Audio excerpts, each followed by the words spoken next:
a peaceful journey through the solar system. Hello, dear listener, and welcome to Sleep Knowledge. I'm truly happy you're here with us tonight. Perhaps your day has been long and demanding. Perhaps your mind is still racing with thoughts that won't quite settle. Or maybe you're simply someone who finds comfort in learning something new as you drift towards sleep. Whatever brought you here, you're exactly where you need to be. Tonight, we're embarking on a gentle exploration of our solar system. Not a rush tour filled with overwhelming numbers and complex equations, but a slow, peaceful drift through space. We'll discover fascinating truths about the planets, moons, and celestial bodies that share our cosmic neighborhood. Each fact will be presented softly, like stars appearing one by one in a darkening sky. You don't need to remember everything. You don't need to take notes or concentrate intensely. Simply allow yourself to rest. Let your breathing slow naturally. Feel your body growing heavier, more relaxed, as if you're floating weightlessly through the darkness of space itself. Before we begin our journey, if you find these explorations helpful for unwinding at the end of your day, please consider liking this video and subscribing to Sleep Knowledge. It helps other restless minds find their way to peaceful sleep, one curious soul at a time. Now, let's begin our voyage through the cosmos. Chapter: The Outer Worlds. Neptune's supersonic winds. Far from the sun's warming light, in the cold darkness beyond Saturn, lies Neptune. This distant world holds a remarkable secret about motion and energy that seems almost impossible. Neptune hosts the fastest winds in our entire solar system. These aren't ordinary breezes. They're supersonic tempests that race through the upper atmosphere at speeds exceeding 2,000 kilometers per hour. That's faster than sound travels through Earth's air. Imagine winds moving at 5 times the speed of a commercial aircraft, tearing across a frozen world that barely receives any sunlight at all. What makes this even more extraordinary is where Neptune gets the energy for these violent storms. The sun is so distant that its warmth is negligible. Instead, Neptune generates heat from within, radiating energy outward from its core. This internal furnace, combined with an atmosphere of hydrogen, helium, and methane, creates conditions for these incredible winds to carve massive storm systems into the planet's pale blue clouds. It's a frozen giant in constant supersonic motion, a world of contradictions, distant and dark, yet restlessly alive with movement. Let that image settle in your mind. The blue world, far from everything, wrapped in storms that never cease. Mars' ancient canyon, closer to home, but still millions of kilometers away. Mars holds secrets carved into its very surface. Stretching across the Martian equator is a canyon system so vast it defies easy comprehension. Valles Marineris extends more than 4,000 kilometers. If you could lift it from Mars and place it on Earth, it would span the entire width of the continental United States, from coast to coast. In places, this canyon plunges more than 7 kilometers deep. That's more than 5 times deeper than the Grand Canyon, one of Earth's most impressive geological features. But here's what makes it even more intriguing. Unlike Earth's canyons, which are typically carved by flowing rivers over millions of years, Valles Marineris likely formed through different processes. Scientists believe it opened as Mars's crust literally cracked and pulled apart, aided by tectonic stretching and volcanic activity.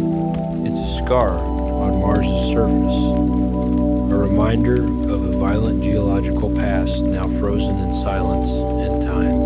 When you look at images of Mars, that canyon is there, quiet and still, holding the story of planetary forces beyond imagination. Breathe slowly.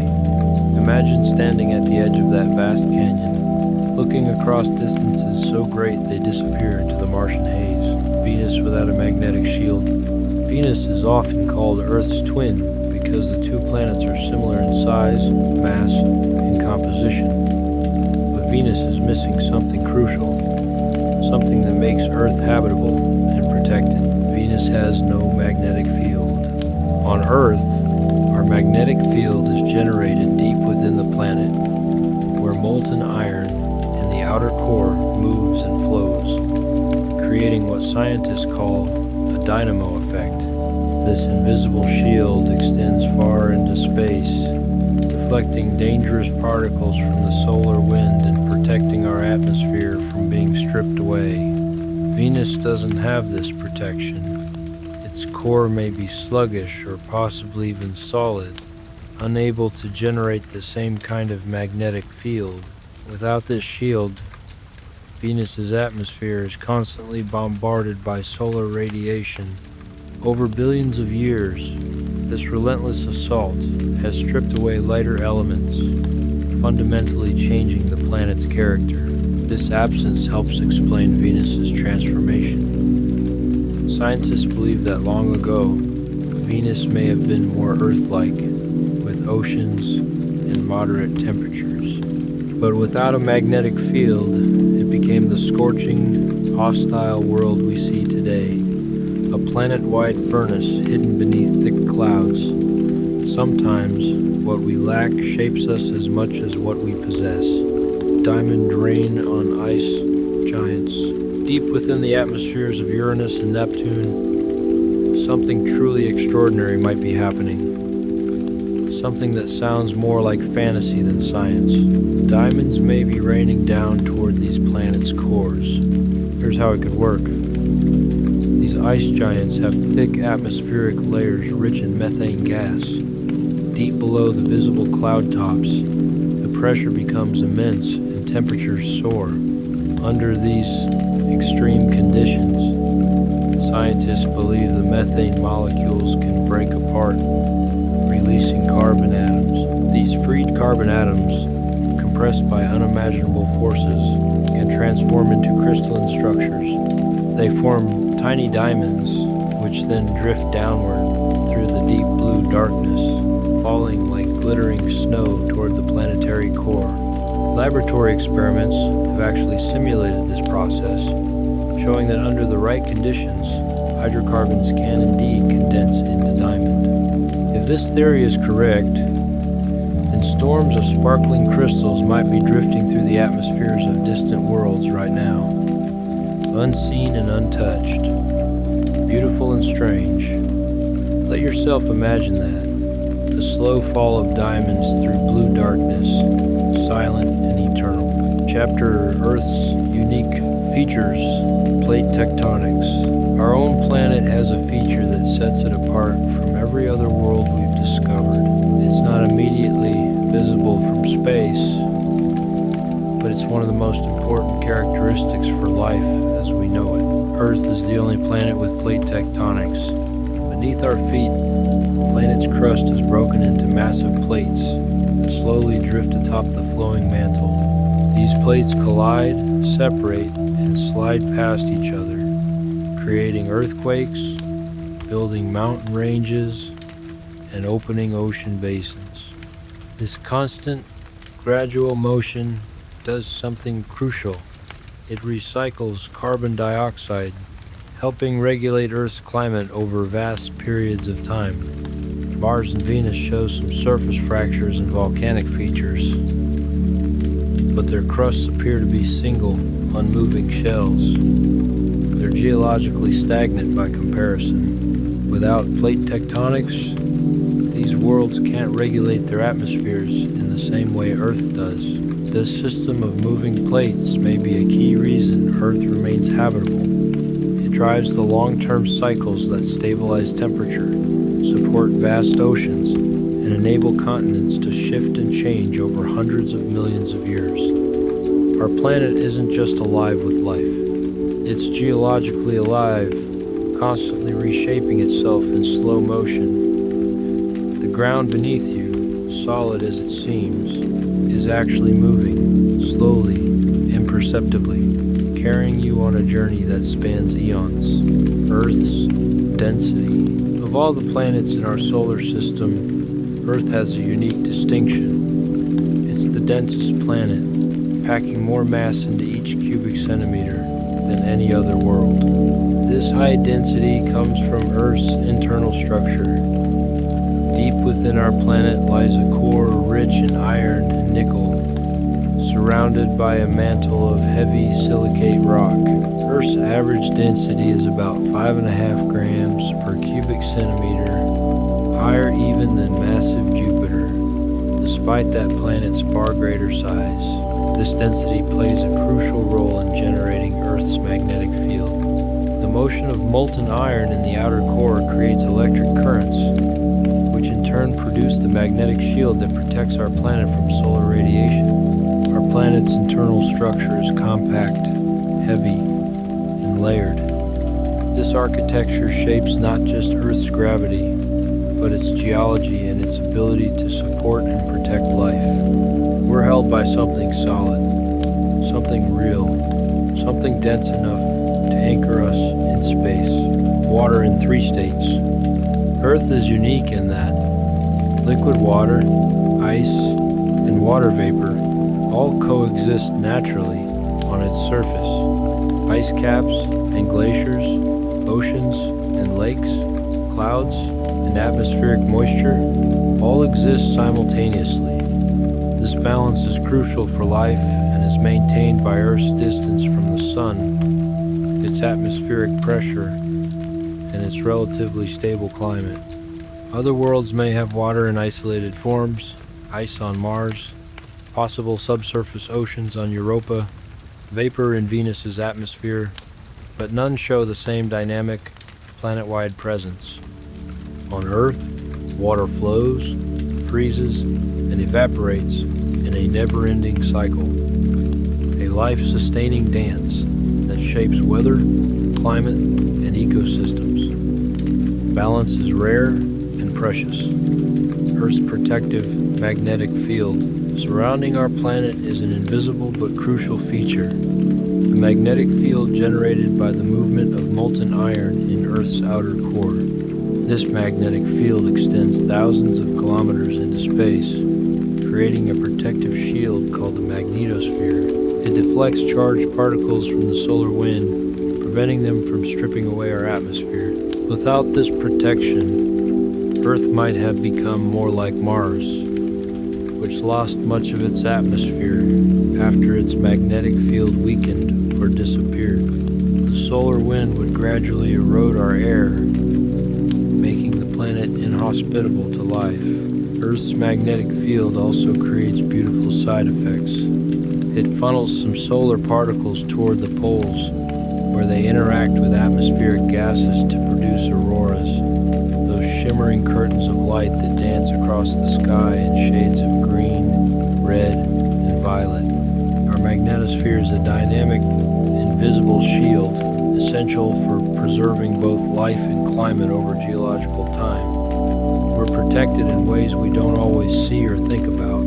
Earth's axial tilt and seasons. Earth's axis is tilted about 23.5 degrees relative to its orbit around the Sun. This tilt is the reason we experience seasons. When one hemisphere is tilted toward the Sun, it receives more direct sunlight and longer days, resulting in summer. When tilted away, the sunlight is weaker and days are shorter, bringing winter. Without this tilt, seasons would barely exist, and most of Earth's climates would be far more uniform. The tilt has shifted slightly over time due to gravitational influences from the Moon and other planets, but it remains one of the quiet architects of life's seasonal rhythms. Chapter: Small Worlds and Asteroids. Asteroids with moons. When we think of asteroids, we usually picture lonely rocks tumbling through space. But the reality is more interesting, more connected. Some asteroids have their own moons. The first discovery came in 1993, when the Galileo spacecraft revealed that the asteroid Ida had a tiny companion orbiting it, a moon named Dactyl. Since then, Astronomers have found dozens more of these miniature systems. Some asteroids have multiple moons, others exist in binary arrangements, where two asteroids of similar size orbit each other like cosmic dance partners. These tiny satellites are usually captured fragments or companions that form together. They show us that even in the vastness of space, even among the smallest objects, gravity can create connections. These are quiet partnerships, drifting together through the darkness, bound by invisible forces that have held them together for millions or even billions of years. Nothing is truly alone in space. Everything is connected by gravity's gentle pull. The asteroid belt's emptiness. In science fiction movies, spacecraft often navigate through dense fields of tumbling asteroids, dodging and weaving to avoid collisions. But the reality of the asteroid belt is very different.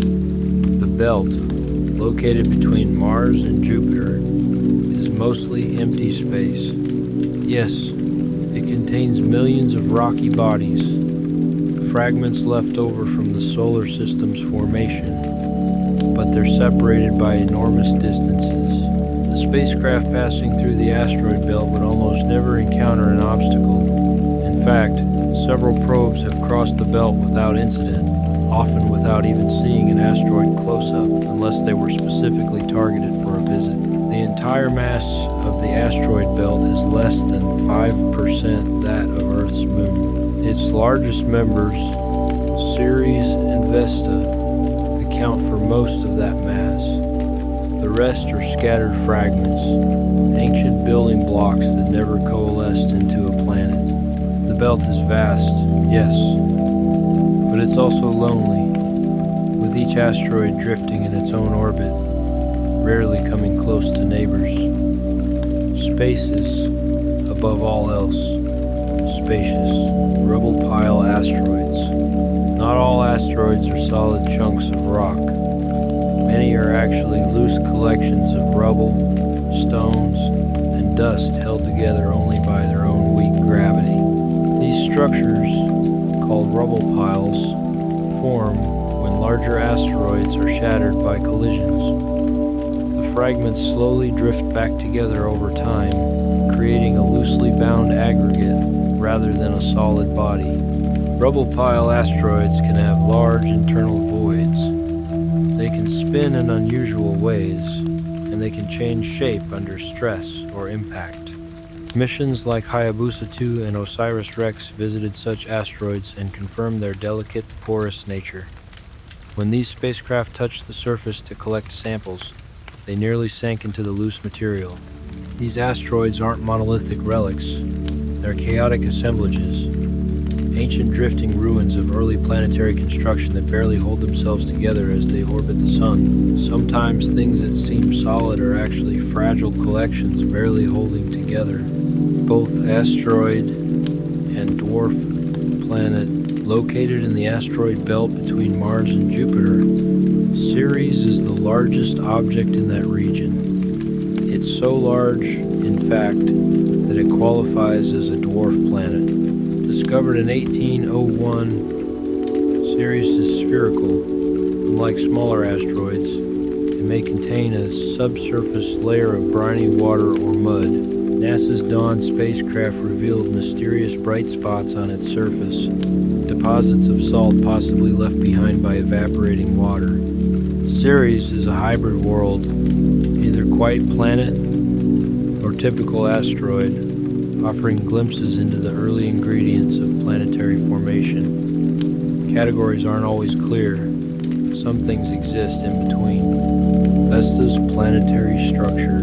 Vesta, the second largest object in the asteroid belt, is not just a rock. It's a protoplanet with differentiated layers.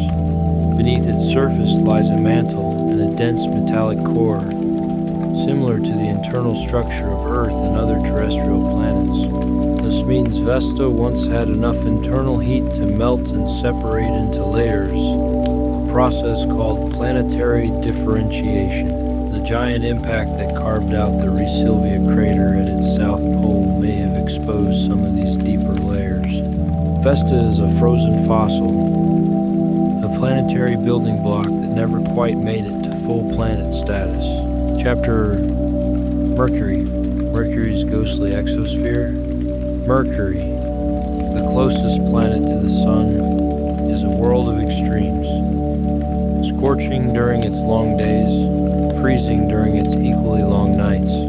But Mercury doesn't have an atmosphere like Earth's, with layers of gas held in place by gravity. Instead, Mercury has something called an exosphere, a ghostly shell of atoms that barely qualifies as an atmosphere at all. It's so thin, so tenuous, that it's essentially a near vacuum. Individual atoms bounce around without colliding with each other, each one on its own lonely path. These atoms, sodium, potassium, oxygen, and others, are blasted from Mercury's surface by the solar wind and by micrometeorite impacts. Because Mercury's gravity is relatively weak, these particles constantly escape into space, but they're also constantly replenished as new atoms are knocked free from the surface.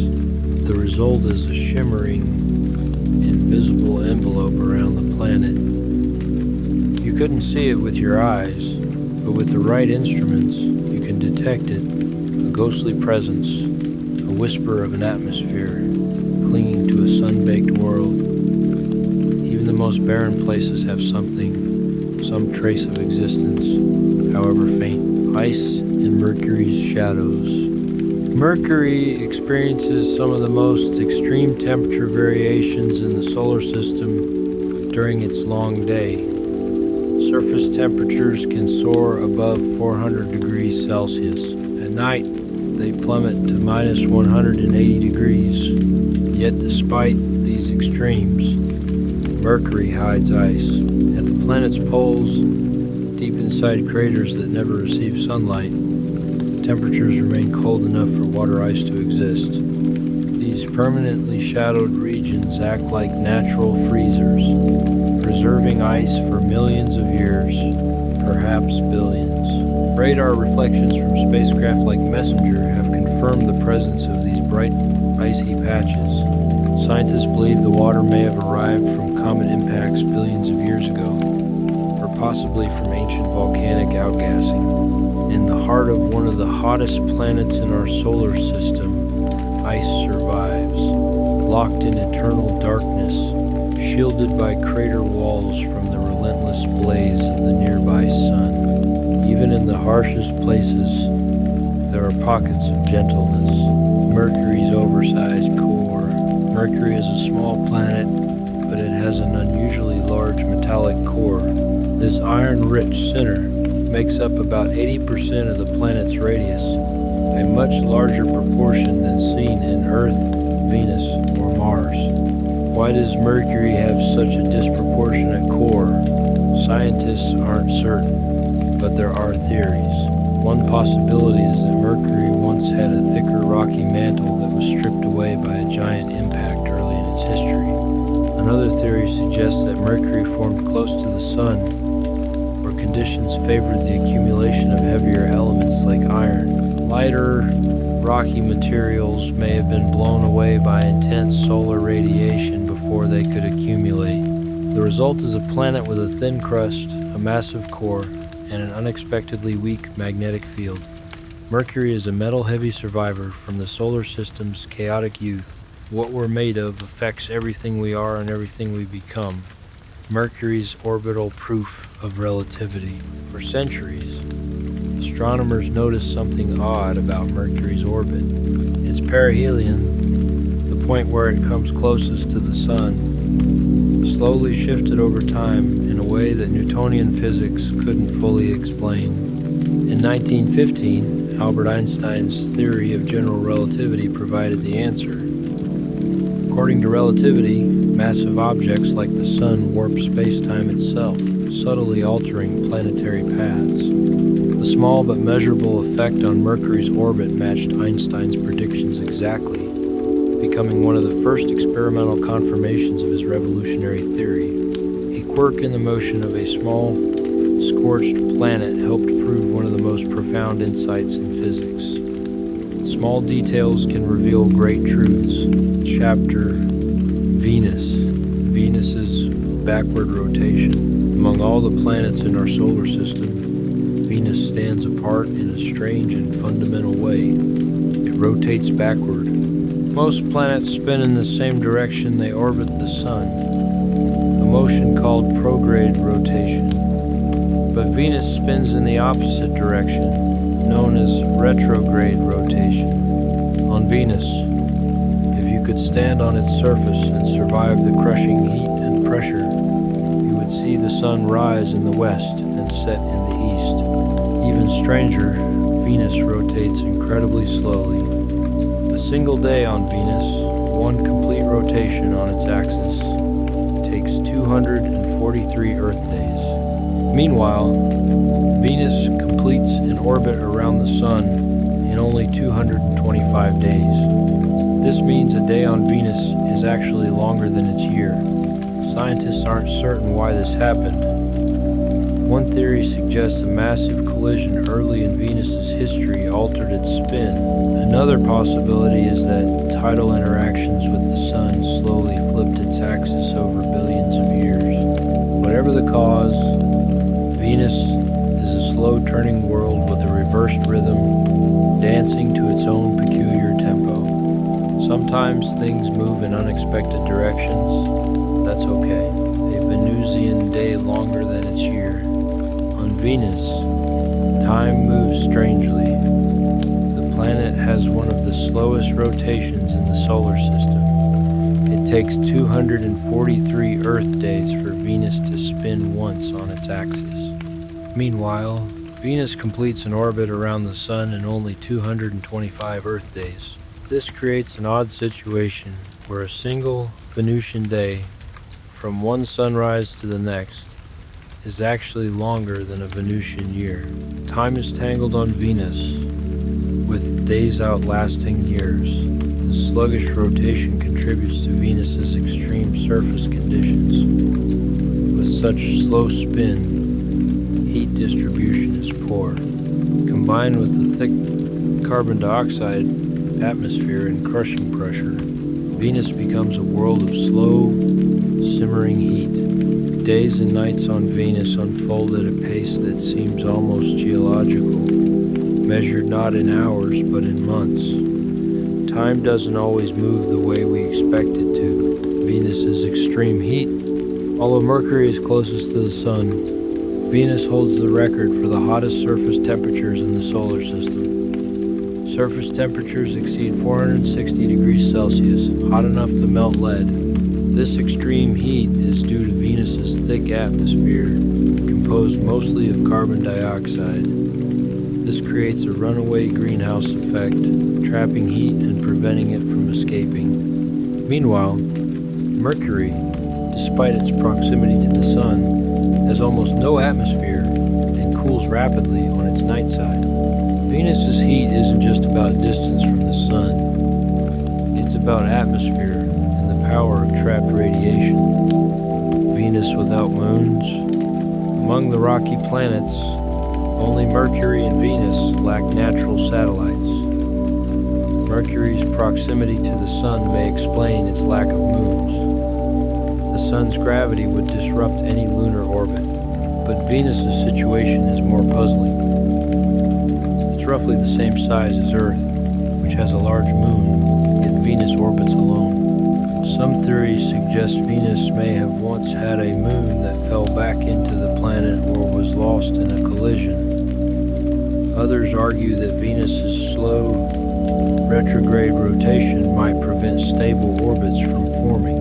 Whatever the cause, Venus travels its path alone, a bright, cloud-wrapped world with no lunar companion in its twilight sky.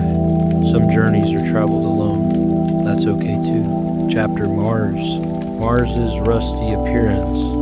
The surface of Mars is covered in fine dust of iron oxide, the same compound that creates rust.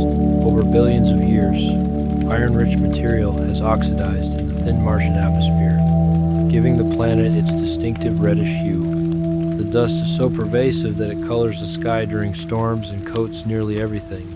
Despite the rusty appearance, Mars also has dark volcanic plains and polar ice caps, creating subtle variations. But from a distance, that distinctive red tone dominates, a dusty signal of oxidation on a cold desert world. We're marked by time and by the processes that shape us. Mars's planet-wide dust storms. Mars is often quiet, a cold desert world with thin air and ancient, rust-colored dust covering its surface. But occasionally, Mars awakens with fury. The planet experiences dust storms that can grow to engulf the entire world. These aren't small weather events. They're planetary phenomena that can last for weeks or even months, blocking out sunlight and reshaping the surface with wind-driven dust. The dust on Mars is incredibly fine, almost like powder, and it can stay suspended in the thin atmosphere for extended periods. Some storms begin as small gusts near the polar regions but grow rapidly due to feedback loops between heat, wind, and the planet's unique topography. In 2018, such a storm led to the end of the Opportunity rover's mission. Solar panels, covered in thick dust, could no longer gather enough energy to power the rover. Opportunity fell silent, its mission complete after 15 years of exploration. Even without rain or oceans, Mars remains an active world, a planet that stirs itself into motion from time to time. Stillness and activity both have their seasons. The solar system's tallest mountain. Mars has a feature that dwarfs anything on Earth. It's a volcano called Olympus Mons, and it towers nearly 22 kilometers above the surrounding plains. To put that in perspective, Mount Everest, the tallest mountain on Earth, is just under 9 kilometers tall. Olympus Mons is almost 3 times higher. And it's not just tall, it's massive in width as well. So wide that it would cover the entire state of New Mexico if you placed it on Earth. This volcano formed over millions of years through repeated eruptions. On Earth, volcanic hotspots create chains of islands as tectonic plates move over them. The Hawaiian Islands formed this way, with the Pacific plate slowly drifting over a stationary hotspot, creating a line of volcanoes. But Mars doesn't have plate tectonics. The crust stays still, so when magma finds a way to the surface, it erupts in the same spot again and again, building a single, massive shield volcano that grows taller and wider with each eruption. Olympus Mons looms silently in the Martian night now, a monument to the planet's volcanic past. Imagine standing at its base, looking up at slopes that rise beyond the curve of the horizon. Martian seasons. Though Mars is colder and has a much thinner atmosphere than Earth, it experiences seasons remarkably similar to our own. This is because Mars has a similar axial tilt, about 25 degrees compared to Earth's 23.5. As Mars orbits the Sun, this tilt causes different hemispheres to receive more or less direct sunlight at different times of year. The result is spring, summer, autumn, and winter, with temperature variations and changing light. Martian seasons also drive observable changes on the planet's surface. Polar ice caps grow and shrink, dust storms develop and dissipate. Even the atmospheric pressure fluctuates slightly as carbon dioxide freezes at the winter pole and sublimates at the summer pole. The seasons unfold more slowly on Mars than on Earth, though, because a Martian year is nearly twice as long as an Earth year. Time moves differently in different places, but the rhythm of seasons continues. Mars's captured moons. Mars has 2 small moons, Phobos and Deimos. They're not like Earth's moon, large and spherical. Instead, they're tiny, irregular, and heavily cratered, looking more like asteroids than traditional moons. Many scientists believe these moons were once part of the asteroid belt and were captured by Mars's gravity long ago. Their shapes, compositions, and orbits support this idea, though some alternative theories suggest they formed from debris after a massive impact on Mars. Phobos, the larger of the two, is slowly spiraling inward toward Mars. Eventually, in tens of millions of years, it will either break apart from tidal forces or crash into the planet. Deimos, meanwhile, is drifting away, slowly loosening its gravitational bond. These little moons are quiet passengers, remnants of a chaotic past, traveling alongside the red planet but not truly of it. Not everything that travels with us was born alongside us. Chapter Jupiter, Jupiter's family of moons. Jupiter isn't just the largest planet, it's also a world with a vast family. Astronomers have identified more than 90 natural satellites orbiting the gas giant, and new ones are still being discovered. The four largest moons, Io, Europa, Ganymede, and Callisto, are known as the Galilean moons, named after Galileo Galilei, who first observed them in 1610 through his telescope. These worlds are substantial, each with unique characteristics. Io is covered in active volcanoes. Europa likely hides an ocean beneath its ice. Ganymede is larger than Mercury. Callisto is ancient and heavily cratered. But beyond these giants lies a swarm of smaller, irregular moons. Many of these were probably captured from passing objects. Some orbit in the opposite direction. Some are just a few kilometers across, tiny fragments bound by Jupiter's immense gravitational pull. Together, they form a miniature solar system. Dozens of worlds orbiting a world, each with its own story. We all belong to something larger than ourselves. Jupiter's internal heat. Unlike most planets, Jupiter gives off more energy than it receives from the Sun. It has its own internal heat source. This warmth comes from leftover energy from Jupiter's formation. When the planet first came together, gravitational energy was converted to heat.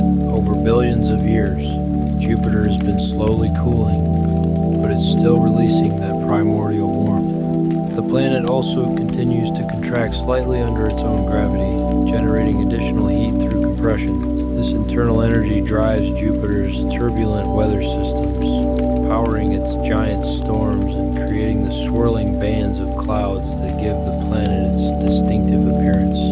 In the infrared spectrum, Jupiter glows brightly, like a smoldering coal beneath its cloud layers. It's not a star, and it never will be. But if it had been just a bit more massive during its formation, it might have ignited nuclear fusion and become a second sun in our solar system. We all carry warmth within us, even in the coldest reaches of space. Jupiter's Great Red Spot. The Great Red Spot is a massive storm swirling in Jupiter's southern hemisphere. It's wide enough to swallow 2 or even 3 Earths whole. This storm has been raging for at least 350 years, possibly much longer. It was first observed through early telescopes in the 1600s, and it's been continuously monitored since then. Over time, the storm has changed. It's gradually shrinking, though it remains immensely powerful. Wind speeds along its edges exceed 400 kilometers per hour. The reddish hue likely comes from complex chemical reactions in Jupiter's atmosphere, compounds brought up from deeper layers and altered by sunlight. While storms on Earth last days or weeks, Jupiter's Great Red Spot has raged for centuries, a testament to the gas giant's turbulent energy. Some forces, once started, continue far longer than we expect. Jupiter's deadly radiation belts. Jupiter is surrounded by a magnetic field stronger than any other planet's. Within this field are radiation belts so intense that they would destroy unprotected spacecraft within hours. These belts are filled with charged particles, electrons and ions, trapped by Jupiter's magnetic field. They form zones of high-energy radiation similar to Earth's Van Allen belts but vastly more powerful. Any spacecraft visiting Jupiter must be specially shielded or follow carefully plotted paths to minimize exposure. Jupiter's largest moons are constantly bathed in this radiation. It affects their surfaces, creating chemical changes and wearing away material over time. For any mission hoping to explore Europa's subsurface ocean or study Io's volcanoes up close, this radiation presents a significant challenge. Jupiter is beautiful, a giant with swirling bands of color and storms larger than Earth, but it's also wrapped in invisible danger, a reminder that space is not always gentle. Beauty and danger can exist side by side. Jupiter's massive magnetosphere. Jupiter's immense magnetic field extends millions of kilometers into space, forming a magnetosphere so vast it would appear larger than the sun in the night sky if it were visible.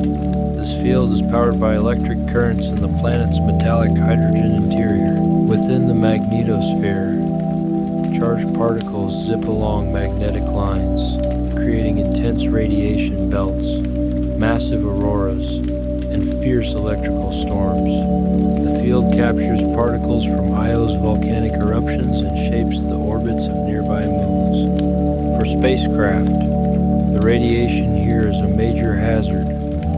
For scientists, it's a laboratory for studying planetary magnetism at its most extreme. Chapter: Jupiter's Moons. Io's volcanic fury. Jupiter's moon Io is the most volcanically active body in the entire solar system. Its surface is constantly being reshaped by eruptions of molten rock and sulfur. Io's landscape is painted in vivid yellows, reds, and blacks from sulfur compounds. Active volcanoes dot its surface, and some volcanic plumes rise hundreds of kilometers into space before falling back down. This extreme activity is driven by tidal heating. Io is caught in a gravitational tug-of-war between Jupiter and neighboring moons. Jupiter's immense gravity squeezes and stretches Io as it orbits. This constant flexing generates friction deep within the moon, heating its interior and keeping it molten. Unlike Earth, where volcanic activity is slowing as the planet cools, Io's volcanism is perpetual.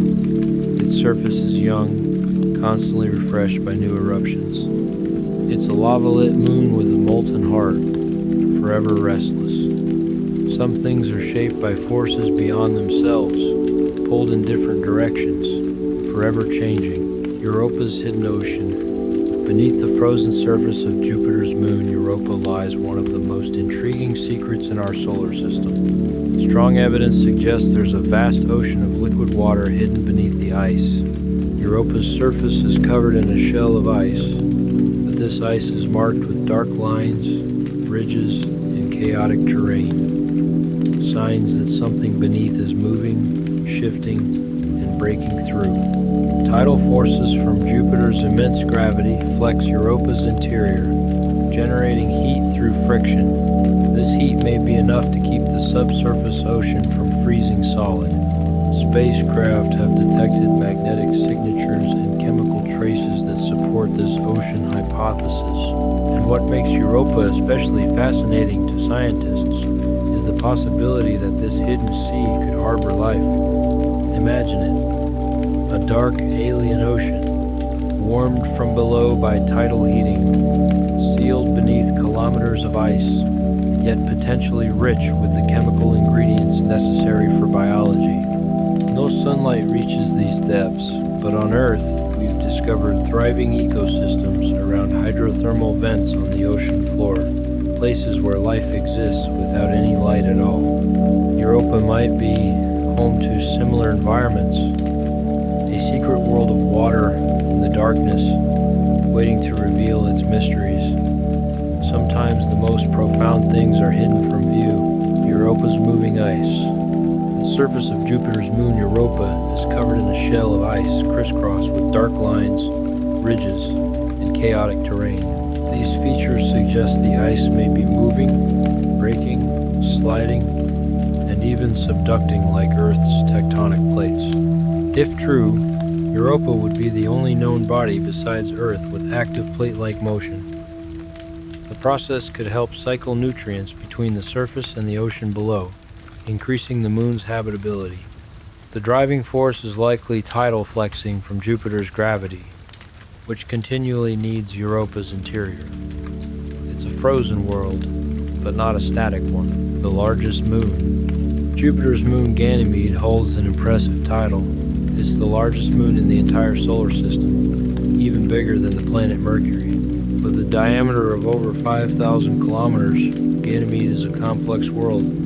It has a rocky core, possibly multiple layers of internal oceans sandwiched between sheets of ice, and a crust of ancient, cratered ice mixed with darker, younger terrain. Uniquely among moons, Ganymede has its own magnetic field, likely generated by a liquid iron core deep within. This magnetic field creates shimmering auroras in Ganymede's thin atmosphere, a phenomenon usually associated with planets, not moons. Scientists believe Ganymede's internal structure includes a subsurface ocean of salty water, potentially in contact with the rocky mantle below. If so, Ganymede could have the conditions necessary for life: liquid water, energy, and chemical nutrients. Despite its size and complexity, Ganymede remains quiet and dark, orbiting deep within Jupiter's immense magnetosphere. Size isn't everything, but Ganymede proves that moons can be worlds unto themselves. Callisto's hidden ocean. Jupiter's moon Callisto appears ancient and cratered, its surface unchanged for billions of years. But deep beneath that frozen crust may lie a secret, a subsurface ocean. Magnetic readings from spacecraft hint at a conductive layer beneath the surface, consistent with salty water. If confirmed, Callisto would join Europa and Ganymede as another ocean world. Though less well known, Callisto's deep, dark sea could contain ingredients for life, silently sealed beneath ice and time. Sometimes the most interesting things are hidden deeply. Chapter Saturn. Saturn's temporary rings. One of the most beautiful sights in our solar system is Saturn, adorned with its magnificent rings. But these rings aren't eternal. They're slowly vanishing. The rings are gradually falling into Saturn, drawn inward by gravity and pulled down by the planet's magnetic field.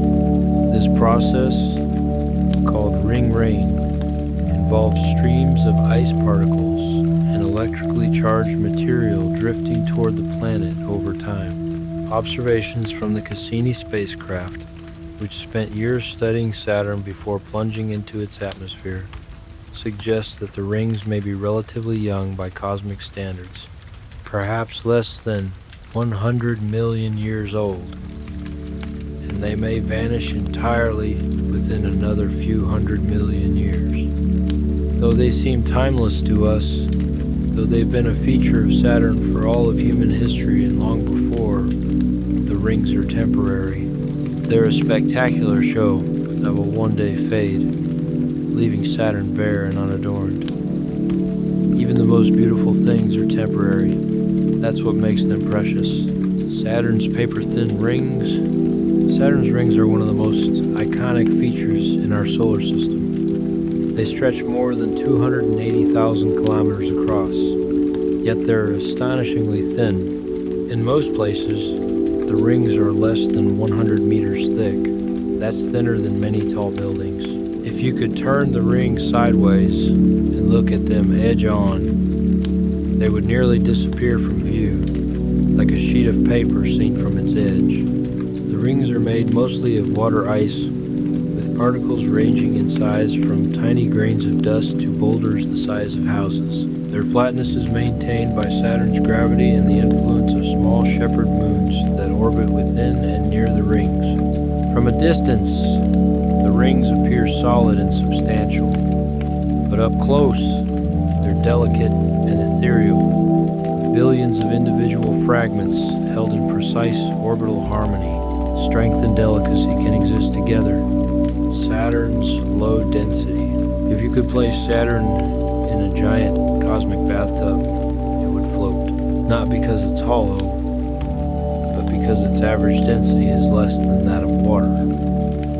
Saturn is composed mostly of hydrogen and helium, giving it a lightness despite its massive size. Its volume is enormous, more than 700 times that of Earth, but its mass is only about 95 times greater. This low density gives Saturn a gentle, diffuse structure with rapid rotation that flattens it at the poles and bulges it at the equator. It's a giant of gas softly puffed into shape by gravity and motion. Saturn's mysterious hexagon. At Saturn's North Pole, visible in images taken by spacecraft, is one of the most bizarre atmospheric features in the solar system. A cloud pattern in the shape of a nearly perfect hexagon. This six-sided jet stream spans more than 30,000 kilometers across, wider than Earth. It has persisted for decades, possibly centuries, spinning with the planet's rotation. Scientists believe the hexagon forms from the way Saturn's atmosphere rotates at different speeds, creating stable waves that get trapped around the pole. In laboratory experiments, researchers have created similar geometric shapes by rotating fluids at different speeds. The fact that such a regular mathematical shape can emerge naturally in a planetary atmosphere is surreal and elegant. Nature, left to its own devices, sometimes creates patterns that seem too perfect to be accidental. Order can emerge from chaos. Patterns can appear in the most unexpected places. Chapter Saturn's Moons. Titan's Alien Lakes. Saturn's largest moon, Titan, is the only other place in the solar system known to have stable liquids on its surface. But these aren't lakes of water. Titan's lakes and seas are filled with liquid methane and ethane. Under Titan's cold conditions, these hydrocarbons exist in liquid form, flowing across a landscape sculpted by unfamiliar chemistry. Titan has a thick atmosphere, mostly nitrogen, which forms weather systems complete with clouds, rain, and seasonal storms. But it's methane rain, not water, that falls from Titan's orange skies. Some of Titan's lakes are vast, stretching hundreds of kilometers. They have shorelines, beaches, and river channels, all made of organic compounds. It's a landscape that looks hauntingly familiar, with features we recognize from Earth. Rivers, lakes, coastlines, yet built from entirely different materials. Beneath this cold surface, scientists believe there may also be a subsurface ocean of water, adding another layer to Titan's complex structure. Familiar shapes can be built from unfamiliar things. Enceladus's spectacular geysers. Saturn's tiny moon Enceladus may be small, but it hosts one of the most spectacular phenomena in the solar system. From its south pole, enormous geysers of water vapor and ice crystals erupt into space through cracks known as tiger stripes. These plumes tower hundreds of kilometers above the surface, spraying material into Saturn's orbit. The geysers are powered by tidal heating. Saturn's gravitational pull flexes Enceladus as it orbits, creating friction that generates heat. This warmth keeps the subsurface ocean liquid beneath the icy crust. Analysis of the plume material reveals fascinating details: organic compounds, salts, and even chemical signatures suggesting hydrothermal vents on the ocean floor, places where warm water meets rock. Some of the water escapes Enceladus entirely and helps replenish Saturn's E-ring, creating a visible connection between moon and planet. Small things can have big impacts. Small worlds can harbor vast oceans. Uranus, the sideways planet. Most planets spin like tops, tilted slightly but fundamentally upright. Uranus is different. It's tipped so far over that it essentially rolls along its orbital path. With an axial tilt of 98 degrees, Uranus's poles point almost directly at the Sun during parts of its orbit. This creates the most bizarre seasons imaginable. Each pole experiences 42 years of continuous daylight, followed by 42 years of darkness. The cause of this extreme tilt is still debated, but most scientists believe Uranus was knocked sideways by a massive collision early in its history. Imagine the impact required to tip an entire planet onto its side. This unusual orientation gives Uranus one of the strangest climates in the solar system. Its weather patterns, magnetic field, and even the way its rings and moons orbit all reflect this fundamental strangeness. Sometimes things happen that change everything, and you just keep going, tilted but enduring. Uranus's faint ring system. Though Saturn's rings are famous, Uranus also has a ring system. It has 13 known rings, though they're much darker and fainter than Saturn's. These rings are made of tiny particles of rock and ice, orbiting in alignment with Uranus's unusual tilt. Since the planet lies almost on its side, the rings appear vertical from certain angles.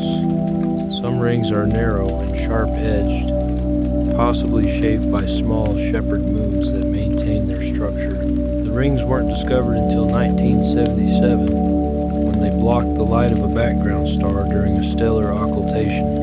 Their subtle, shadowy bands circling a sideways planet, easily missed but undeniably there. Not everything announces itself loudly. Some things are quiet but real. Uranus's telescopic discovery.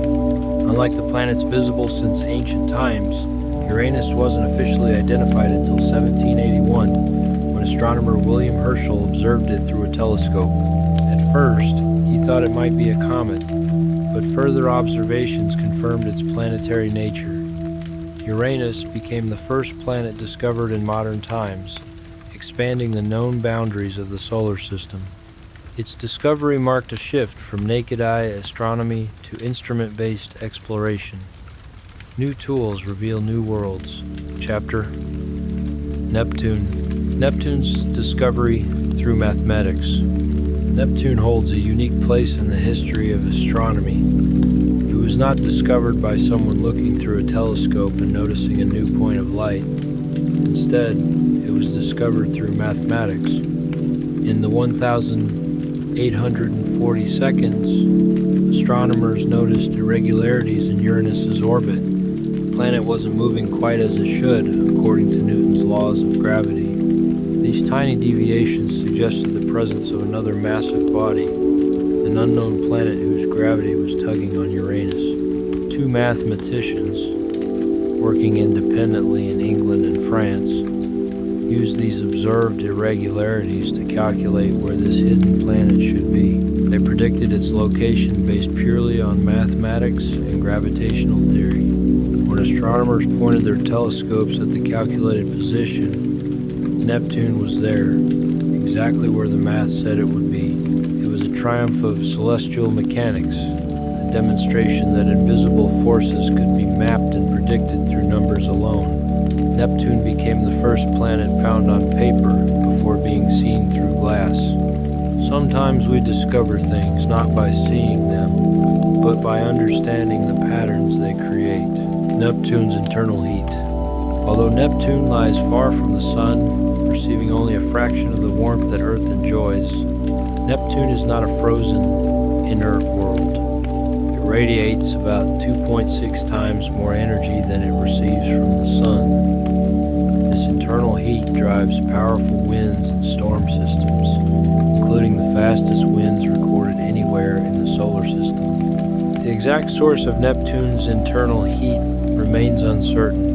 Possibilities include residual energy from its formation, slow gravitational contraction, or radioactive decay within its core. Despite its extreme distance, Neptune is surprisingly energetic, a world with a cold exterior but a warm, restless interior. Warmth can come from within, even in the coldest circumstances. Neptune's 14 moons. Neptune, the farthest major planet from the Sun is orbited by at least 14 moons, ranging from large and mysterious to small and irregular. The largest, Triton, makes up most of the mass, but others like Proteus, Nereid, and Larissa follow eccentric and varied paths. Some are likely captured Kuiper Belt objects, while others may have formed from collisions or debris. Most of these moons are icy and dark, reflecting very little sunlight. Their orbits offer clues about Neptune's violent past and possible planetary migrations. Together, they form a scattered family of companions around a planet that drifts on the solar system's distant edge. Chapter: Neptune's moon Triton. Triton's backward orbit. Neptune's largest moon, Triton, is unique among large moons in our solar system. It orbits its planet in the opposite direction of Neptune's rotation, a motion called retrograde orbit. Most large moons orbit in the same direction their planet spins, but Triton moves backward against the flow. This unusual path strongly suggests that Triton didn't form alongside Neptune. Instead, it was likely captured from the Kuiper Belt long ago, plucked from its original trajectory and bound to Neptune by gravity. That capture must have been dramatic. It may have disrupted Neptune's original system of satellites, destroying or ejecting earlier moons. The gravitational stresses from being captured would have heated Triton's interior through tidal forces, and that heating continues today. Triton is geologically active. It has cryovolcanoes that spew icy material, mostly nitrogen, into space.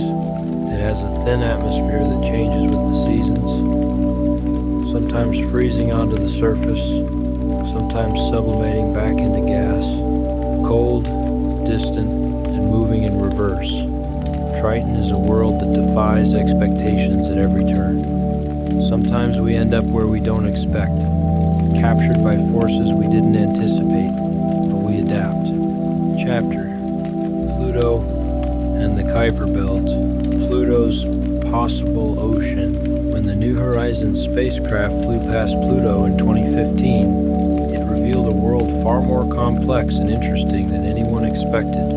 One of the most prominent features is a bright, heart-shaped region called Sputnik Planitia. This heart isn't just a beautiful landmark.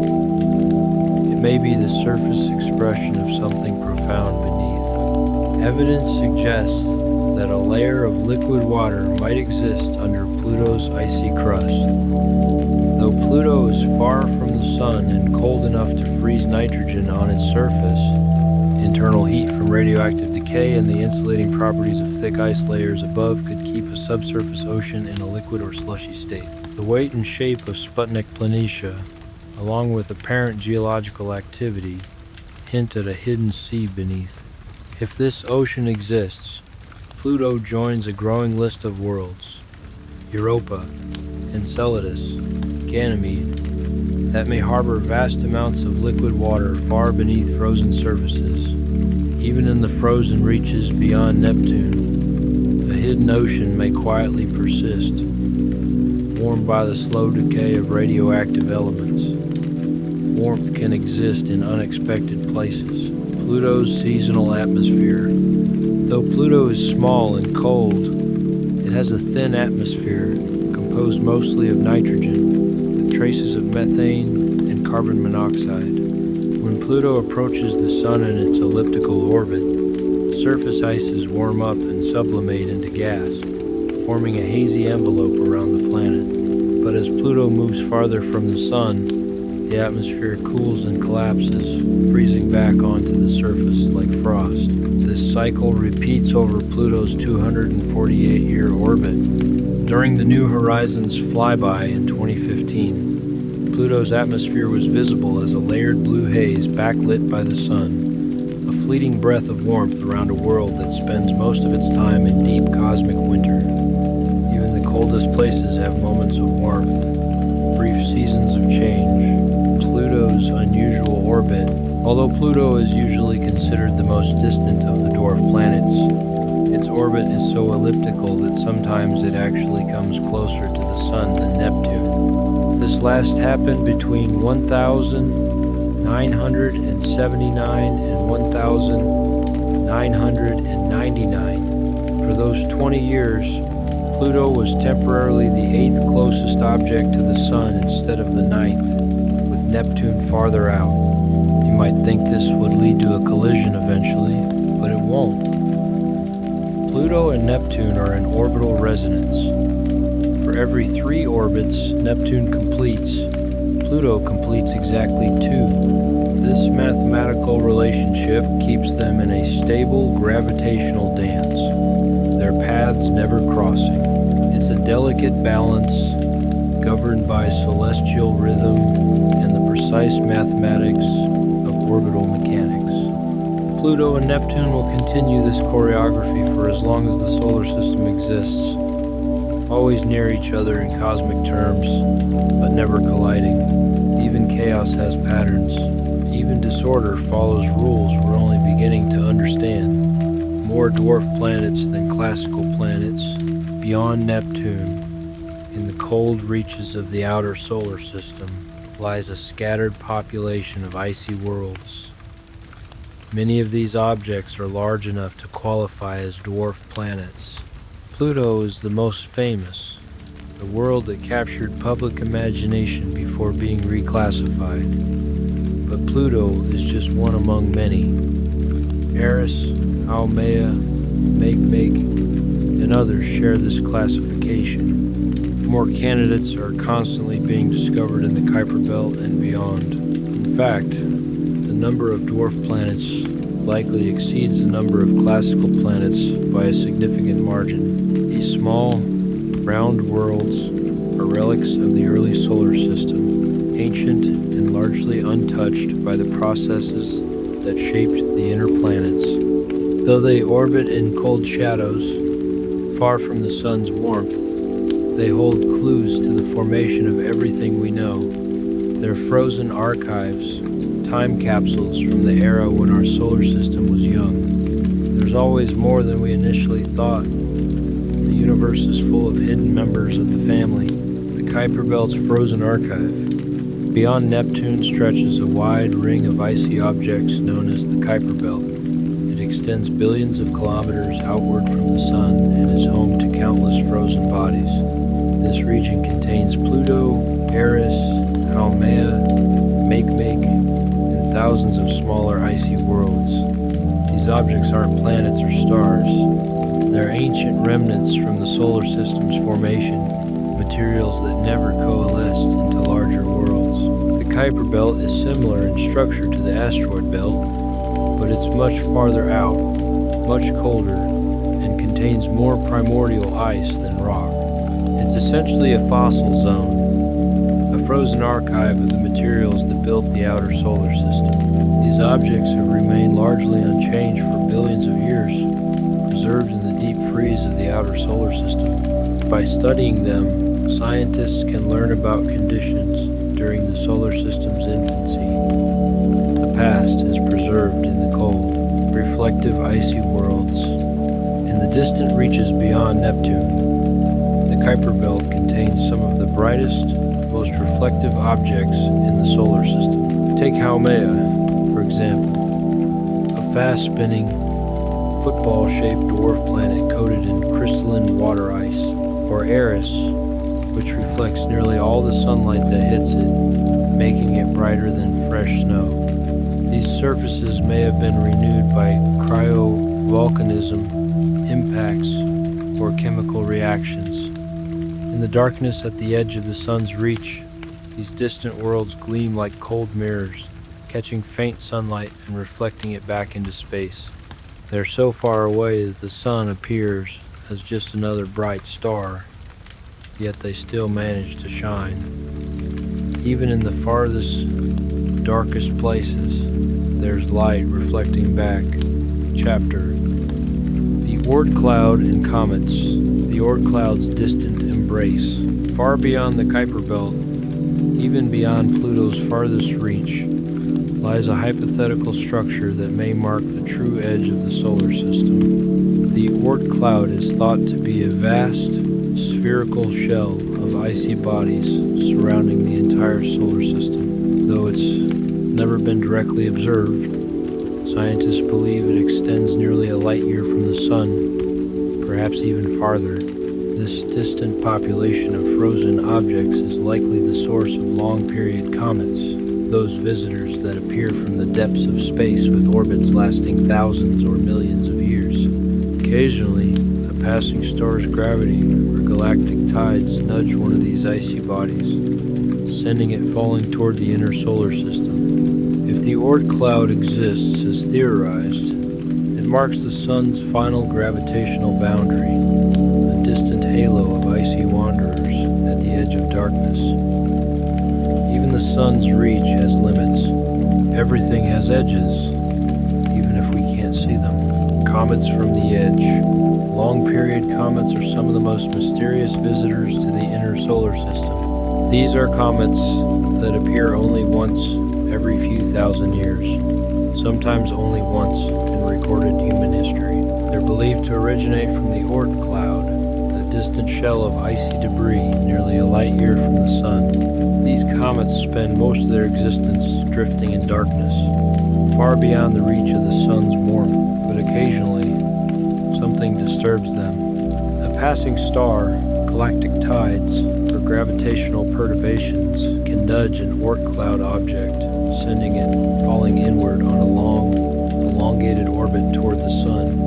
As these comets approach, they warm up. Ice turns to gas, creating glowing tails that can stretch for millions of kilometers. They become visible from Earth, brilliant and temporary, before swinging around the Sun and heading back out into the darkness, perhaps never to return. These comets are messengers from the solar system's edge, bringing us glimpses of ancient, untouched matter from the era when the Sun and planets first formed. Sometimes things come to us from unimaginable distances, carrying messages from the past. Comet tails point away from the Sun. As a comet approaches the Sun, its icy surface begins to sublimate, releasing gas and dust that form a glowing tail. But contrary to intuition, the tail doesn't trail behind the comet like smoke behind a train. It points away from the Sun, no matter which direction the comet is moving. This is because solar wind and radiation pressure push the material outward, forming two distinct tails, a curved dust tail and a straight bluish ion tail. The result is a luminous windswept signature, tracing the invisible force of sunlight through the darkness of space. Chapter: The Sun, the Sun's constant sacrifice. At the heart of our solar system burns the Sun, our star, the source of warmth and light that makes life possible on Earth. But the Sun isn't static or unchanging. It's constantly transforming itself. Every single second, the Sun converts more than 4 million tons of its own mass into energy. Deep in the Sun's core, hydrogen atoms are fused together under tremendous pressure and heat, creating helium and releasing energy in the process.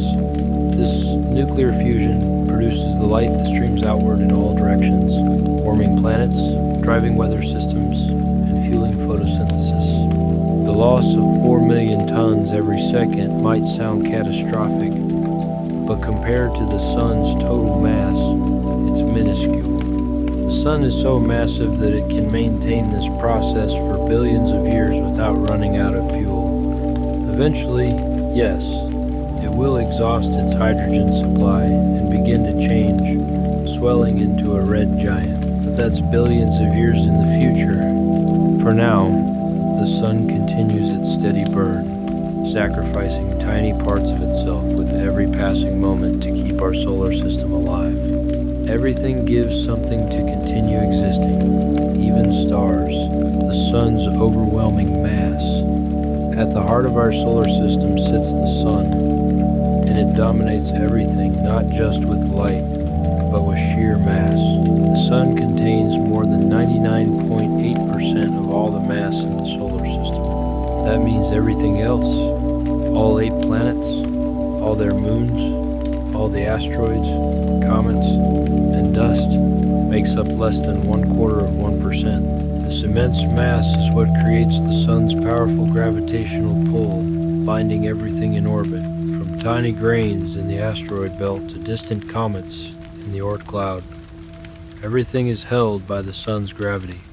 This mass is also what fuels the nuclear fusion in the sun's core, converting hydrogen into helium and flooding space with energy. Without this overwhelming dominance of mass, our solar system wouldn't exist as we know it. Sometimes one thing holds everything else together, the sun's hidden song. Though we can't hear it with our ears, the sun is never silent. It constantly vibrates with pressure waves that ripple through its blazing interior. These oscillations are caused by rising and falling currents of plasma, the superheated gas that makes up the sun's body. The waves generate ultra-low frequency sounds, far below the range of human hearing. But scientists can study these vibrations through a technique called helioseismology. By tracking how these waves travel and bounce within the sun's body, researchers can map its internal structure. It's similar to how geologists use seismic waves from earthquakes to explore Earth's interior. The sun's vibrations reveal hidden flows, magnetic activity, and the dynamics of nuclear fusion deep within the core. In a very real way, the sun is always humming, quietly singing a song that reveals its deepest secrets through rhythm and vibration. Everything in the universe has its own frequency, its own song. The sun's blazing core. Deep within the sun's center, temperatures exceed 15 million degrees Celsius. At these temperatures and under immense pressure, hydrogen atoms fuse into helium, releasing enormous amounts of energy. This nuclear fusion is what powers the sun, creating the light and heat that make life on Earth possible. But the energy doesn't reach us immediately. It takes hundreds of thousands of years for photons created in the core to work their way to the sun's surface, bouncing through layers of dense plasma. Once energy finally escapes the surface, it travels through space and reaches Earth in just over 8 minutes. The sun's calm, steady glow hides an unimaginably hot and violent heart. Beneath calm surfaces, incredible forces can be at work. The sun's backwards corona. It might seem logical that the hottest part of the sun would be its core, where nuclear fusion occurs, or perhaps its visible surface. But the sun defies this intuition. The visible surface of the sun, called the photosphere, has a temperature of about 5,500 degrees Celsius. Yet the outer atmosphere, known as the corona, reaches temperatures of over 1 million degrees. This temperature increase, moving outward from the cooler surface to the much hotter outer atmosphere, has puzzled scientists for decades. It seems to violate the normal flow of heat. One leading theory suggests that magnetic waves from deep within the sun transfer energy upward, heating the corona from below. Another possibility involves countless tiny explosions called nanoflares, releasing energy throughout the outer atmosphere. Whatever the mechanism, the sun's outermost layers glow with mysterious, searing heat that far exceeds their source. Things aren't always hottest at their center. Sunspots, cooler regions, though the sun's surface blazes at thousands of degrees, some areas appear darker. These are sunspots, regions where intense magnetic activity suppresses heat flow. Sunspots can be larger than Earth and often appear in clusters.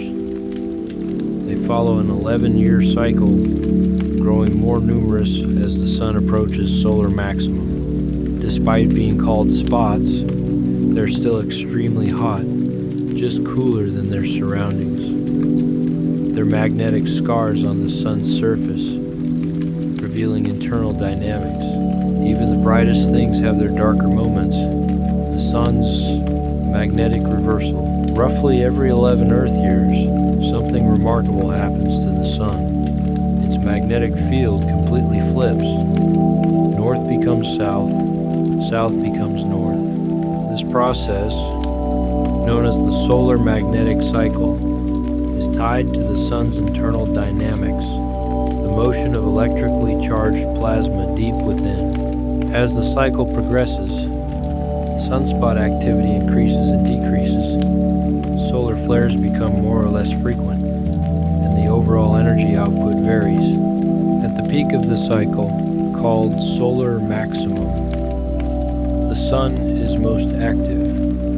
Sunspots are numerous, flares are common, and the sun's atmosphere seethes with energy.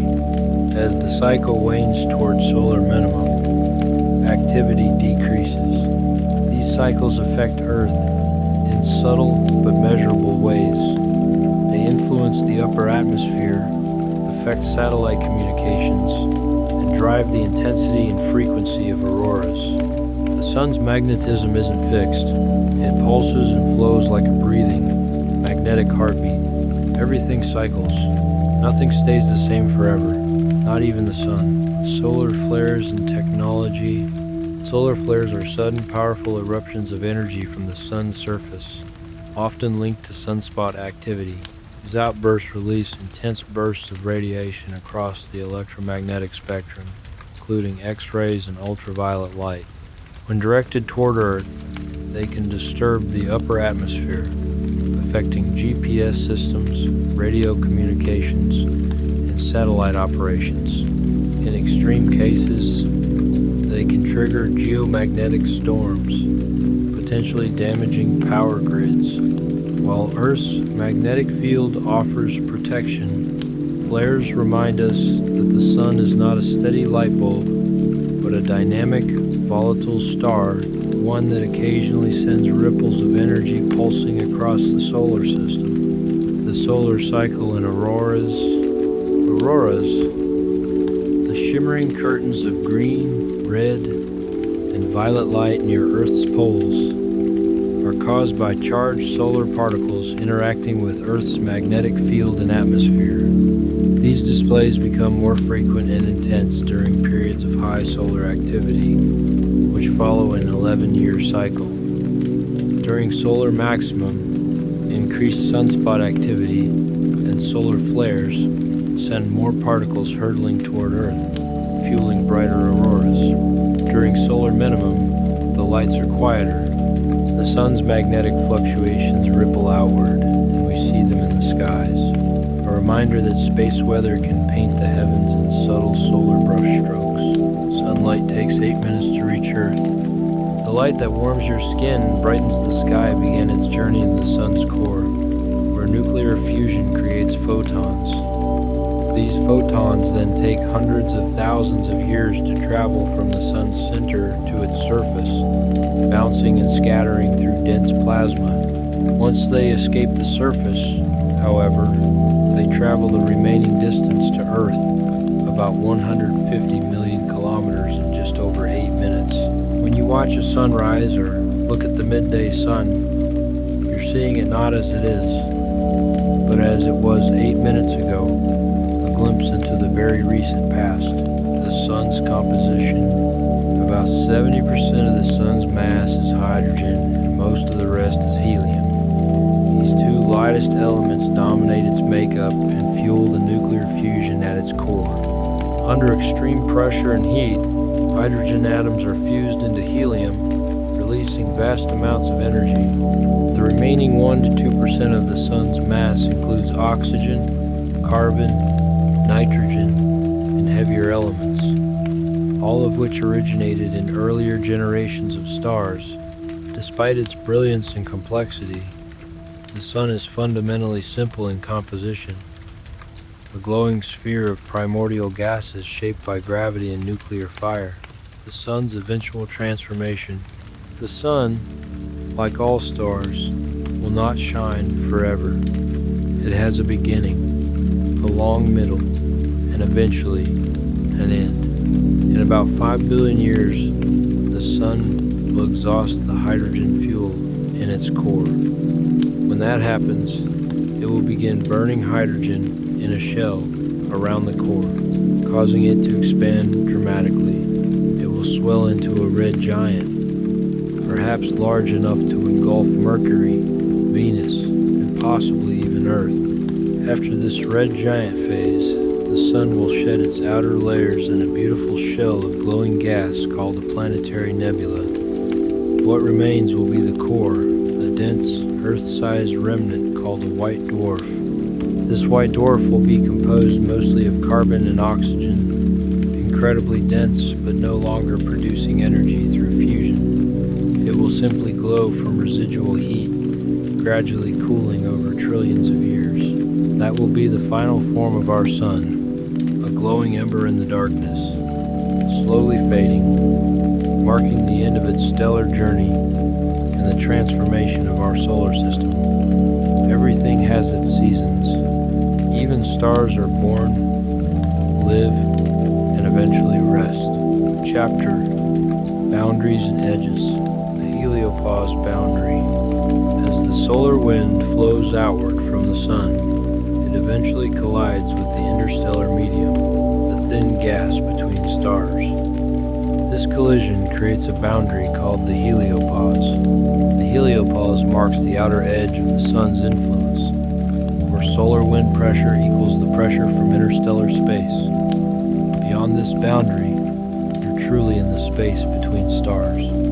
Voyager 1 crossed the heliopause in 2012, followed by Voyager 2 inches 2018. They entered interstellar space while their instruments were still functioning, sending back data about this distant frontier. Though the Sun's gravity extends much farther, the heliopause marks the end of the Sun's energetic reach, the final breath of solar influence before deep space begins. Every realm has boundaries, even the Sun's domain. The heliosphere's protective bubble. The solar wind creates a vast magnetic bubble around the entire solar system called the heliosphere.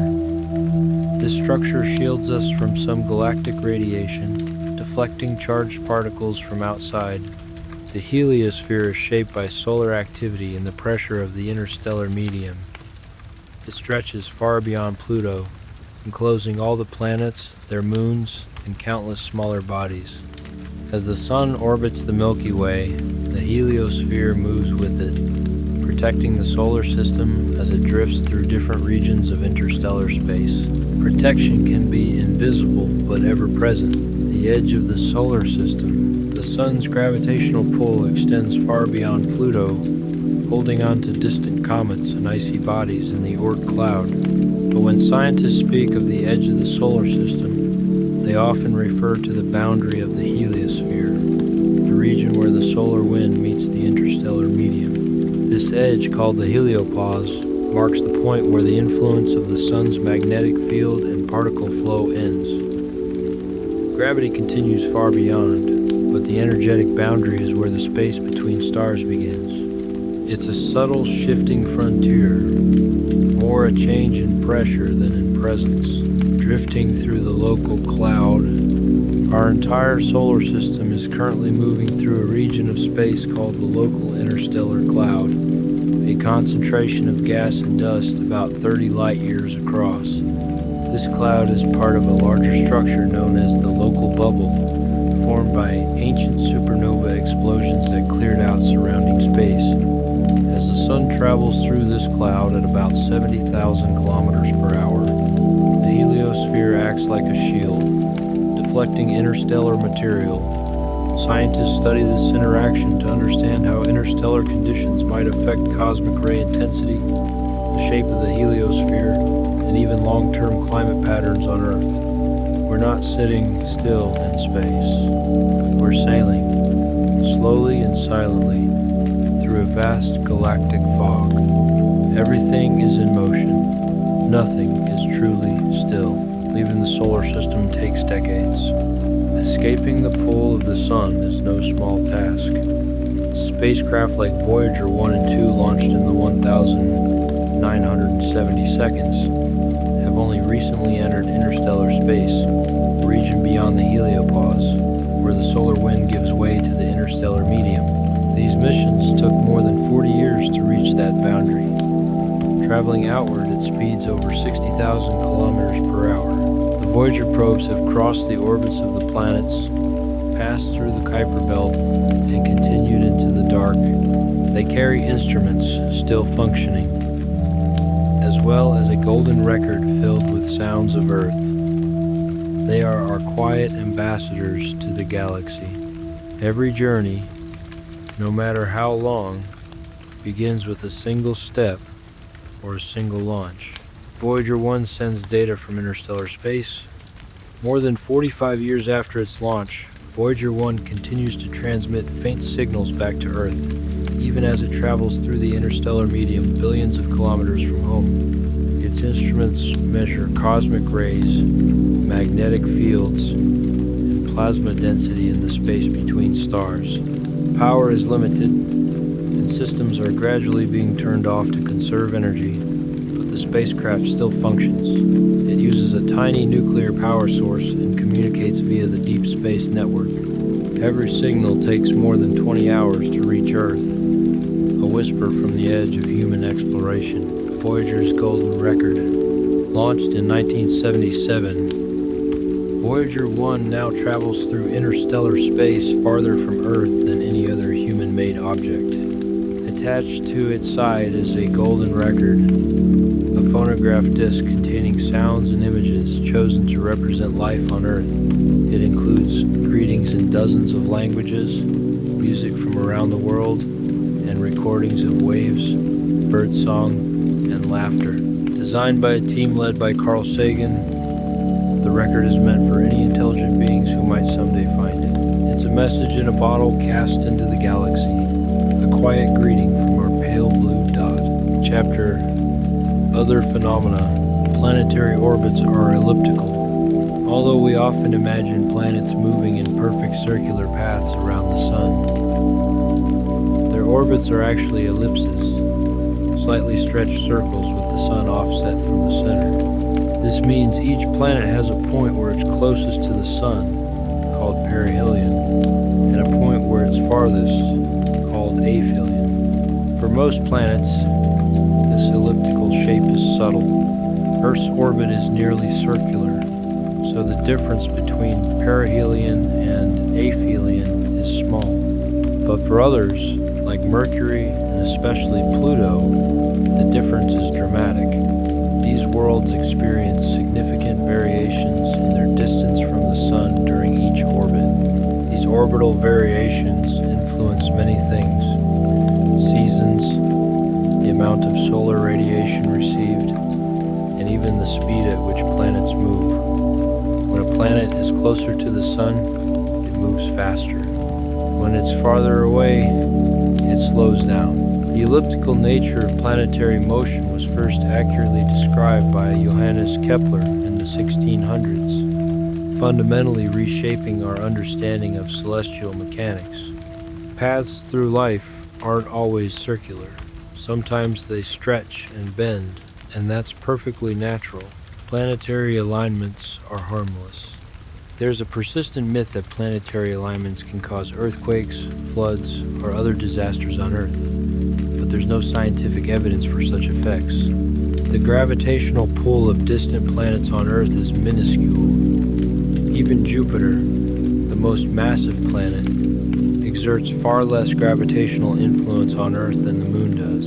During rare alignments, when several planets line up on one side of the Sun, their combined gravitational effect is still negligible compared to the Moon and Sun. The Moon, being so close, has far more impact on Earth's tides and geological stresses than massive but distant planets.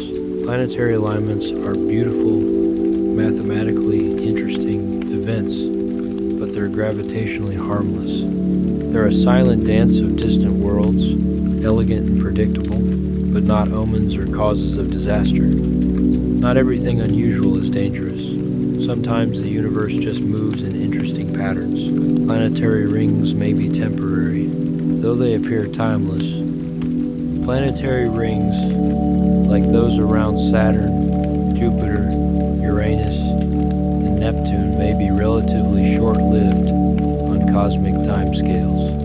Rings form from shattered moons, leftover debris, or icy particles pulled into orbit. But over millions of years, these materials can spiral inward due to gravity, magnetic drag, or collisions, eventually falling onto the host planet. Observations suggest Saturn's rings may be less than 100 million years old and could vanish within another 100 million. The rings we see today may be a fleeting phase, a spectacular shimmering moment in a planet's much longer life. Planetary atmospheres slowly leak. Even thick atmospheres like Earth's are not permanent. Over time, light gases like hydrogen and helium can escape a planet's gravity and drift off into space. This process, known as atmospheric escape, is more pronounced on smaller planets with weaker gravity, such as Mars and Mercury. On Venus, a lack of magnetic shielding has allowed the solar wind to erode parts of its upper atmosphere. Earth loses thousands of tons of hydrogen each year. Though it's easily replenished, the slow escape of gases is a quiet leak into the void, a constant exchange between planets and the vacuum beyond. Some moons formed from giant impacts. Earth's moon is believed to have formed from a colossal impact between the early Earth and a Mars-sized body over 4 billion years ago. The collision ejected material into orbit which gradually coalesced into the moon. Similar impact origins are suspected for other moons such as Pluto's Charon. These violent beginnings contrast with the captured moons of the outer planets, showing that no single process explains all satellites. Some moons were born of fire and collision, others from gentle gravitational snaring. The diversity of their origins mirrors the chaos and creativity of the solar system's formative years. Some moons may have formed from rings. Just as ring systems can decay into planets or vanish over time, they can also give birth to moons. In Saturn's case, it's possible that some of its small outer moons originally coalesced from ring material that clumped together beyond the Roche limit, the boundary beyond which gravity can pull matter into moons rather than tear it apart. Moons like Pan and Daphnis, which orbit within Saturn's rings, may still be accreting material from them today. These moonlets serve as quiet sculptors of the rings, their gravity carving gaps and waves into the icy bands around them. Active moons. Geological activity isn't limited to planets. Several moons in our solar system show signs of internal energy and surface change. Io is covered with active volcanoes. Enceladus vents water vapor into space. Europa likely has a subsurface ocean stirred by tidal heating. Even distant Triton shows signs of cryovolcanism. These moons aren't static ice balls. They're dynamic worlds with active geology, chemistry, and perhaps even the potential for biology hidden beneath their frozen surfaces. Life, or at least change, can exist in unexpected places. Some icy moons may have hydrothermal vents. Beneath the icy crusts of moons like Europa and Enceladus, scientists believe subsurface oceans may touch hot rocky cores, forming hydrothermal vents similar to those found on Earth's ocean floor. On our planet, such vents support entire ecosystems without sunlight, using chemical energy from minerals and heated water. If similar vents exist on these moons, they could provide the conditions necessary for life, water, heat, and a steady energy source. Plumes from Enceladus even contain compounds associated with biological processes. These hidden underwater worlds may be the most promising places to search for life beyond Earth. Most moons orbit gas giants. While Earth has just one moon and Mars has two tiny ones, the giant planets of the outer solar system are surrounded by sprawling families of satellites. Jupiter and Saturn each have dozens of confirmed moons, ranging from tiny captured asteroids just a few kilometers across to massive worlds larger than some planets. Uranus and Neptune also host many moons, each with unique characteristics. These gas giants act like miniature solar systems. Their immense gravity draws in debris, captures passing objects, and allows material to coalesce into satellites over time. The farther from the sun you go, the more moons you'll find. It's a reminder that gravity gathers companions wherever it can, creating communities in the cold darkness of space. The universe tends toward connection, toward gathering together. Earth's moon is unusually large. Compared to the size of its host planet, Earth's moon is enormous. No other rocky planet in the solar system has such a relatively large satellite. In fact, the moon is about 1/4 the diameter of Earth, a ratio more typical of dwarf planet-moon systems than for full-sized planets. Most scientists believe our moon formed from a catastrophic collision. About 4.5 billion years ago, a Mars-sized body struck the young Earth. The impact ejected enormous amounts of debris into orbit. Over time, this material coalesced, forming the moon we see today. This violent birth has profoundly influenced Earth. The moon stabilizes our planet's axial tilt, helping maintain relatively stable climates over geological time. It drives our ocean tides, which may have played a role in the emergence of life. The gravitational interaction between Earth and the moon has even affected the length of our day. Our moon isn't just a companion in space. It's a cosmic legacy of planetary collision and renewal, forever tied to Earth's history and future. We're shaped by our companions, by what orbits near us. The moon influences Earth's tides. The daily rise and fall of Earth's ocean tides are caused primarily by the moon's gravity. As the moon pulls on Earth, it creates bulges in the oceans, one facing the moon and one on the opposite side. As Earth rotates, these bulges move, creating high and low tides. The sun also influences tides, and when the sun and moon align, we get especially high and low tides called spring tides.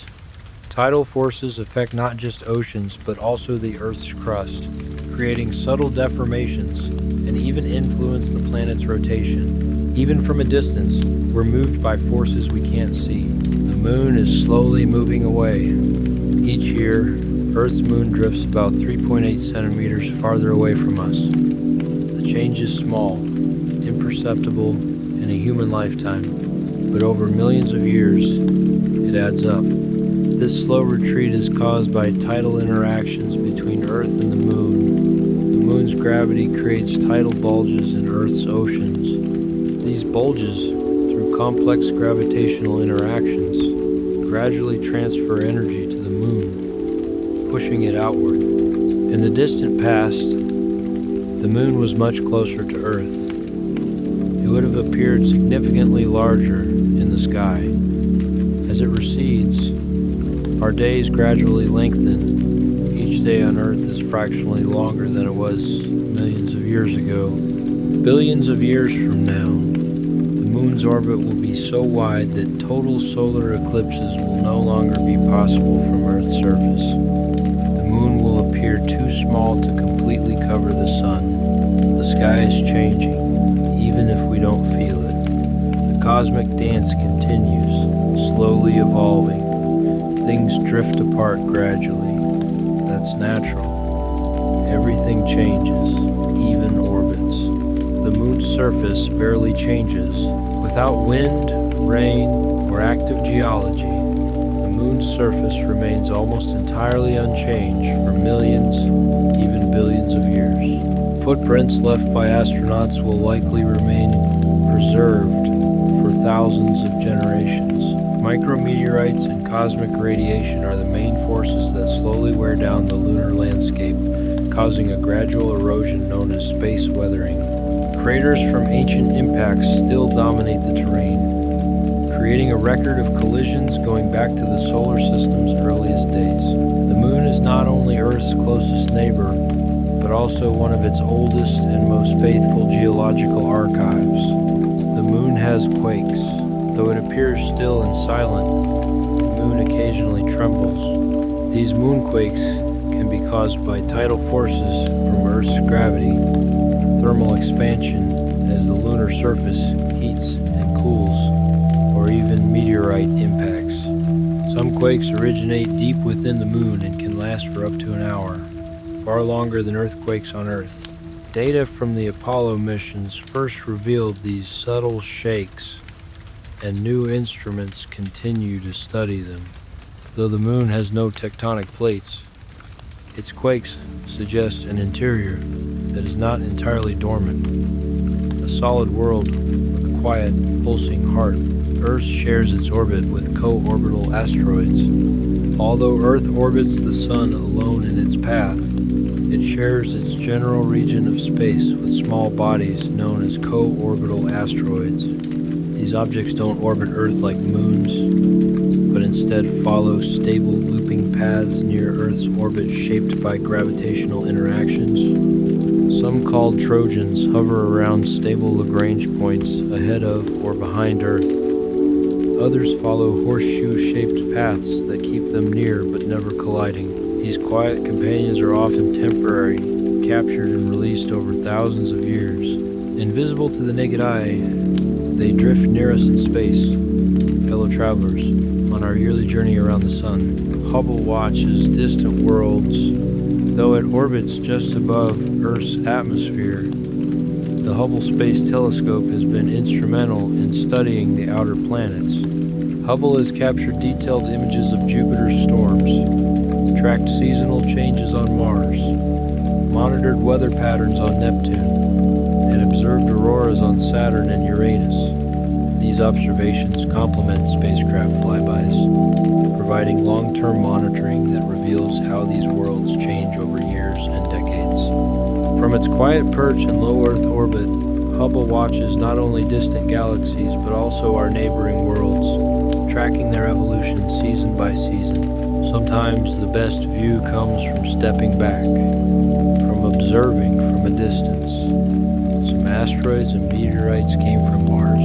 Though Mars is millions of kilometers away, pieces of it have landed on Earth. These are Martian meteorites, fragments of rock blasted off the surface by powerful impacts, which then traveled through space and eventually fell into our atmosphere.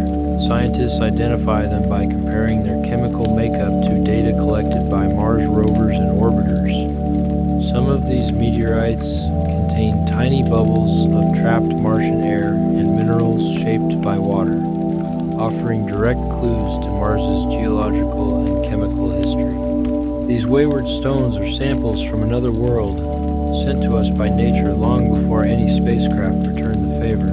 The search for Planet 9, some distant objects in the Kuiper Belt follow strange, clustered orbits that can't be easily explained by the known planets. This has led some astronomers to hypothesize the existence of an undiscovered planet. This hypothetical world, sometimes called Planet 9, would be several times the mass of Earth and orbit far beyond Pluto, taking thousands of years to complete a single revolution. No direct evidence has yet confirmed it, but searches continue. If found, it would reshape our understanding of the solar system's outer architecture. There may still be undiscovered worlds waiting in the darkness. The solar system's age. By studying ancient meteorites in the oldest rocks on Earth and the Moon, scientists have determined the solar system is about 4.6 billion years old. It began as a swirling cloud of gas and dust that collapsed under its own gravity, forming the Sun at its center. The remaining material coalesced into planets, moons, asteroids, and comets. This process laid the foundation for everything we see today. We're all made of ancient materials, stardust, and time. The solar system orbits the galaxy. While the planets orbit the Sun itself is also moving, revolving around the center of the Milky Way galaxy. Its takes roughly 225 to 250 million years to complete one orbit, a journey sometimes called a cosmic year. During that time, the solar system drifts through different regions of interstellar space, potentially passing through galactic arms, star-forming regions, and clouds of gas and dust. This motion may influence comet activity and, on longer timescales, even Earth's climate. We are not fixed in space, but part of a vast, slow spiral, riding the galaxy's arm like a cosmic carousel, closing, and so, our gentle journey through the solar system comes to its end. From the sun's blazing core to the frozen reaches of the Oort cloud, from volcanic moons to diamond rains, from ancient canyons to hidden oceans, we've drifted together through space, one quiet fact at a time. If your eyes are heavy now, that's exactly right. Let these cosmic wonders carry you softly into sleep. Let your breath slow, your body relax completely, and your mind drift free. The universe is vast and full of mysteries, but tonight you've explored enough. You've traveled far. The stars will still be there tomorrow. Thank you for spending this time with Sleep Knowledge. May your dreams be peaceful, filled with distant planets and quiet stars. Rest well, sleep deeply. Good night.